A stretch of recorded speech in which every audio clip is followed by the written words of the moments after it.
A decisão, ao meu ver, do Mário Bittencourt foi certa, e se ele insistisse mais, o Fluminense poderia, por que não, mesmo com grandes jogadores, ser rebaixado. Eu ainda acho, falando para você que está assistindo, que o Fluminense vai se safar, não acho que vai ter dificuldades, mas vai precisar encontrar, por que não, um treinador, ou que se for ele o Marcão mantido, o auxiliar técnico, que mude o jeito do Fluminense jogar. Hoje, esse jeito de jogar construindo a bola desde a primeira fase ofensiva, de pé em pé quando o adversário está marcando com a linha super alta, né? Nem uma linha alta, uma marcação-pressão. É, na minha visão, um contrassenso ao futebol, porque você precisa ter a bola perto do gol do adversário. Você sai jogando na parte defensiva, na primeira fase de construção, tocando a bola, perdendo uma bola atrás da outra, que foi o que aconteceu no clássico contra o Flamengo. Você mantém isso? Desculpa, isso não é mudar o futebol. Isso aí já é uma burrice. Quando dá certo, tudo bem, pessoas vão elogiar, conseguiu construir um jeito de jogar assim, mas quando não dá certo, como foi o caso do Fluminense em 2024, você precisa criar alternativas. E o técnico Fernando Diniz, que é um cara com muitas virtudes, mas uma delas é a teimosia, mas ao mesmo tempo é um defeito, não mudou o seu jeito de jogar e, entre aspas, obviamente, né, morreu com essa convicção de jogar um jogo apoiado, um jogo de posse de bola, negligenciando um pouco a transição, o jogo de transição, o jogo de bola longa, que faz parte do futebol, e com jogadores sem tanta qualificação assim, como o caso de Diogo Barbosa, Antônio Carlos, Marlon, Manuel, o Fluminense acabou vendo o técnico Fernando Diniz ser demitido. E foi o terceiro Fla-Flu seguido sem o Fluminense incomodar o Flamengo. Foram apenas 2 chutes a gol nos últimos 3 ou 4 Fla-Flus. É um número bastante negativo do Fluminense, que perdeu o comando, um time apático, e por isso eu acho que essa série, conjunção de fatores, fez com que o Fluminense encerrasse a participação do técnico Fernando Diniz. Mas antes da gente falar dos possíveis nomes de treinador para o Tricolor, hoje o presidente Tricolor, o Mário Bittencourt, que para mim foi o grande responsável disso aqui, elogiei bastante, que acompanha minha live, pelos títulos do Fluminense, por ter mantido o Diniz quando tinha que manter, quando sofreu pressão, por ter contratado novamente ele, por ter montado o elenco. Hoje ele falou sobre a demissão do técnico Diniz, que é um amigo dele, ele já admitiu isso várias e várias vezes, e comentou sobre a questão da avaliação técnica da temporada, disse que ele não saiu por conta de um ou outro jogo, já era meio ano e tentava encontrar um elo, uma performance, mas não conseguia junto com o Fernando Diniz. E ele disse também que não há nada mais importante do que o Fluminense, que eles são ferramentas internas para fazer o clube crescer, e que foi uma decisão consensual, né, levando em consideração o Angione, você está vendo aí na tela as aspas do Mário Bittencourt, e também o Fred, que hoje é um diretor do Fluminense, que eles tentaram resgatar a performance, e a coisa mais importante é o clube e a torcida. O Fluminense precisa voltar a encontrar os caminhos e voltar a vencer, e que a torcida está sofrendo, ele até se colocou como um torcedor.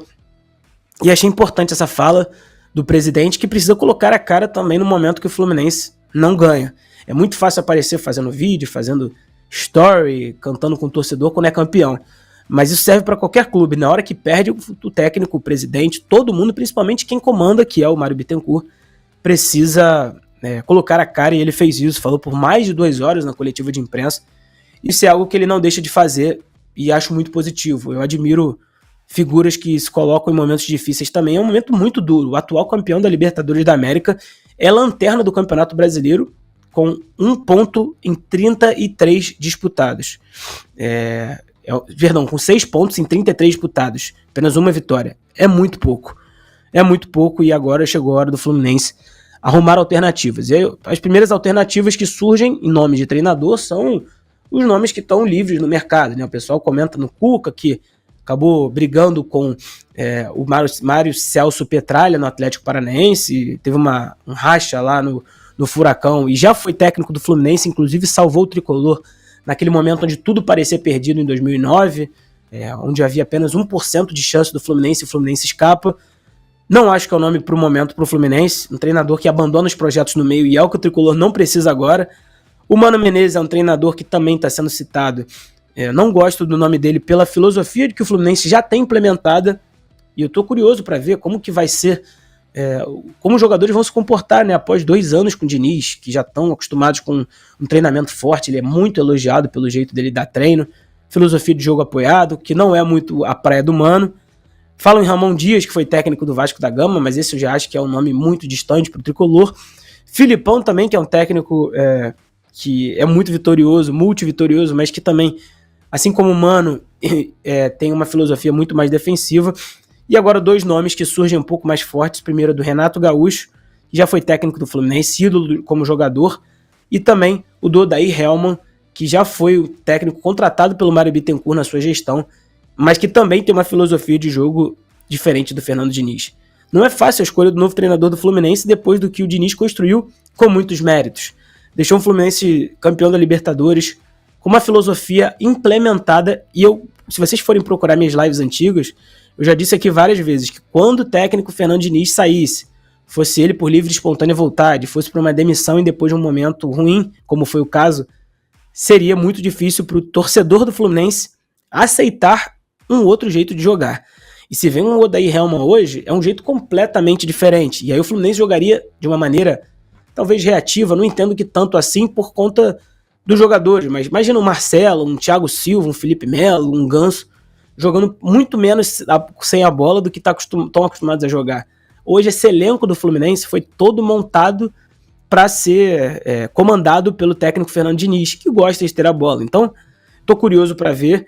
Acho que o Tricolor, por outro lado, entende que a urgência de fazer pontos é muito mais importante do que um jeito bonito de jogar. O Fluminense precisa pontuar, precisa sair lá da lanterna, que hoje o Fluminense é lanterna, mas eu estou bastante curioso para entender a filosofia. O Gustavo está defendendo aqui a escolha do Marcão, que parece, em primeiro momento, que pode ser sim efetivado, né? É sempre o nome que surge, ele que é auxiliar permanente, até tem uma relação muito próxima com o Thiago Silva, de que ele não grita na beira do campo, nem dá chilique, vai trazer tranquilidade para o Fluminense. O Gustavo também está comentando que o Cano está jogando de cabeça de área.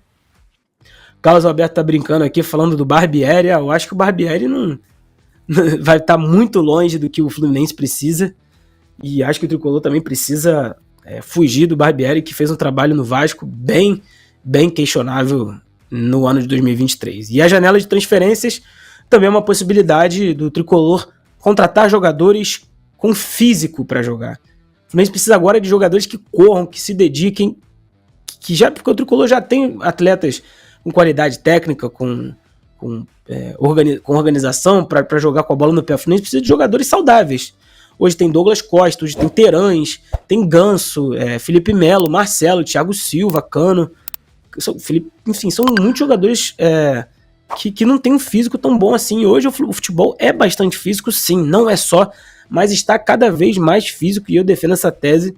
Não me agrada, eu sou um cara que, na minhas referências, nas minhas filosofias de jogo que eu enxergo o futebol, eu gosto de técnicos que jogam com jogo apoiado, bola no pé o tempo inteiro, mas infelizmente é o que o futebol tem exigido. Os treinadores vão precisar se adaptar, como em qualquer esporte assim.